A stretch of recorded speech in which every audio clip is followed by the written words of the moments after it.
வணக்கம். முனைவர் பாமணிகண்டன், மொழித்துறை உதவி பேராசிரியர், டாக்டர் எஸ்.என்.எஸ். ராஜலட்சுமி கலை மற்றும் அறிவியல் கல்லூரி, கோவை. சென்ற வகுப்பின் தொடர்ச்சியாக பாரதியின் புதிய ஆத்திச்சூடியிலிருந்து அடுத்ததாக கொடுமையை எதிர்த்து நில். அச்சமில்லை அச்சமில்லை அச்சமென்பதில்லையே, உச்சி மீது வானிடிந்து வீழுகின்ற போதிலும் அச்சமில்லை அச்சமில்லை அச்சமென்பதில்லையே, இச்சகத்து உள்ளோரெல்லாம் எதிர்த்து நின்ற போதிலும் அச்சமில்லை அச்சமில்லை அச்சமென்பதில்லை என்று முழங்கியவன் பாரதி. எங்கெல்லாம் சாதி மதம் சார்ந்த கொடுமைகள், ஒதுக்கப்பட்ட மக்கள் இருந்தார்களோ அவர்களுக்கெல்லாம் குரல் எழுப்பியவன் பாரதி. உண்மையான ஆன்மீகம் உங்கள் ஆலயங்களுக்கு வெளியில்தான் உள்ளது என்றே போர்க்குரல் கொடுத்தவன் பாரதி. உலகில் தனி மனிதன் ஒருவர் கூட பசியோடு இருக்கவும் இறக்கவும் கூடாது என்ற சிந்தனையின் சித்தாந்தத்தை உடையவன் பாரதி. குறிப்பாக அவனது காலத்தில் பெண்களுக்கு எதிரான கொடுமைகளை எதிர்த்து குரல் கொடுத்தவன் பாரதி. எங்கெல்லாம் ஒரு பெண் கற்பழிக்கப்படுகிறாளோ அங்கெல்லாம் ஒரு ஆண் கற்பிழக்கப்படுகிறான் என்று எண்ணுகிறான்.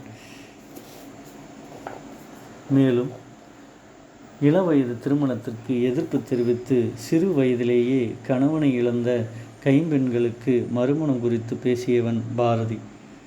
சமூகத்தில் சாதி மதங்களால் புரையோடி கிடந்த மூட பழக்க வழக்கங்களை எதிர்த்து நின்றான். மனிதர் நோக மனிதர் பார்க்கும் வழக்கம் வாழ்க்கையும் இனியும் உண்டோ என்று முழங்கினான். பொங்கியும் எழுந்தான். வீடு, மாநிலம், தேசம் தாண்டி உலகத்திற்காக சிந்தித்தவன் பாரதி. பிஜி தீவு தமிழர்களுக்கும் குரல் கொடுத்தவன். நம்மை சுற்றி நடக்கும் அநியாயங்களை தட்டி கேட்க வேண்டுமெனில் நாம் முதலில் குற்றமற்றவராக இருந்திடல் அவசியமாகும். ஒதுங்கி இருப்பதால் மட்டும் தீர்வு கிடைத்து விடாது.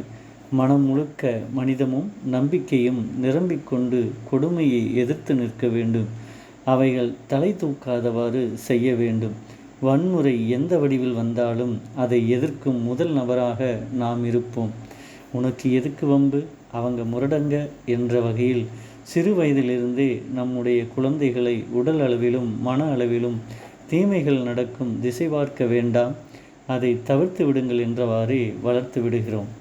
நாம் தீமைகள் செய்யாமல் இருப்பது மட்டும் அறமல்ல, தீமைகள் நடக்கும் போதும் அவற்றை எதிர்த்து நன்மைகள் நிலைநாட்ட வேண்டும் என்பதும் அறமாகும். இது பாரதியின் விருப்பமாகும். இன்றைய சூழலில் சமுதாய நலம் காக்க நாம் நம்முடைய உடலையும் மனதையும் மிக வலிமையாக வைத்திருத்தல் அவசியமாகுது. கொடுமையை எதிர்த்து நிற்பதும் அவசியமாகும். நேர்மையோடு பேசுபவர்கள் ஒருபோதும் தன்னை இழப்பதில்லை. தவறுகளை கண்டுகொள்ளாமல் அப்படியே கடந்து செல்வதும் ஒரு வகை தவறுதான் என்பதை நாம் உணர்தல் வேண்டும். ஒருவரை பற்றி அவர் இல்லாத போது மற்றவர்களிடம் பேசுவது இழிவான செயலே ஆகும்.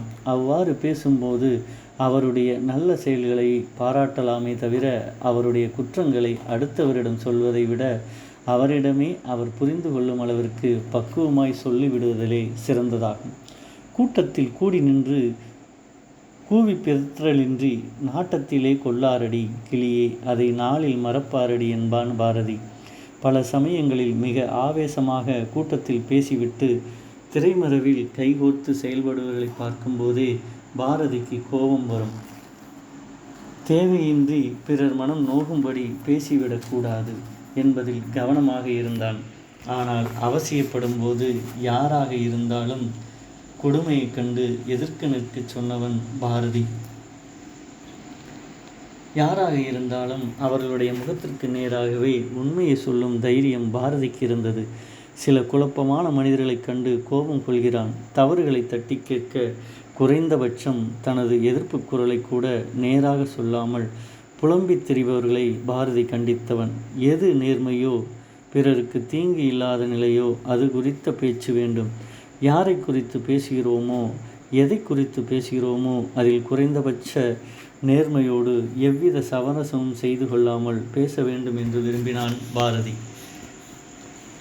புறஞ்சொல்லுதலும் குறுக்கு வழியில் முன்னேறுவதற்கும் குற்றங்கள் செய்தாலும் அவற்றை கண்டுகொள்ளாமல் சுயநலத்தோடு வாழ்க்கையை நகர்த்துதலும் எத்தனை மணிவானது என்பதை உணருங்கள்.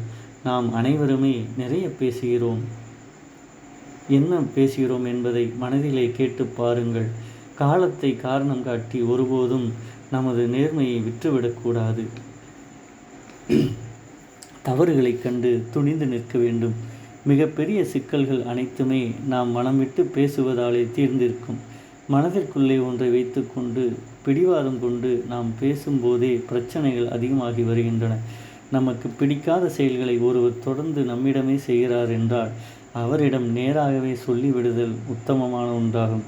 அது செய்பவருக்கும் உதவியாக இருக்கும். அதை விடுத்து அவரை பற்றிய தவறான எண்ணம் கொண்டு அதை வேறொருடம் பேசுவதும் நமது ஆகச்சிறந்த குற்றமாகும். நேர்மையாக வாழுங்கள். கொடுமையை கண்டு எதிர்த்து நில்லுங்கள். தவறை கண்டால் தட்டி கேளுங்கள்.